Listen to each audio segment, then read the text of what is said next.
Desde o BNG volveremos enviarlle á Xunta unha nova batería de propostas, entre as que quero destacar tres.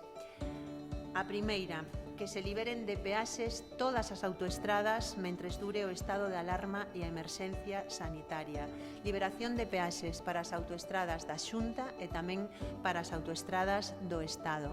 Cremos que este non é o momento para compensar as concesionarias, sino que é o momento para que as concesionarias compensen a Galiza. En segundo lugar, hai que exixir a devolución dos 60.000 millóns de euros do rescate bancario para destinalo a loitar contra as consecuencias económicas e sanitarias desta crise do coronavirus. E por último, tamén pensamos que é urxente que a Xunta poña en marcha un plan para eliminar burocracia na tramitación de todas as axudas e acceso a liñas de crédito aprobadas para paliar os efectos da crise económica. Non podemos convertir nun calvario para as persoas que teñen que acceder a estas axudas neste momento e, por lo tanto, hai que eliminar toda aquela burocracia, garantías sí, pero burocracia non.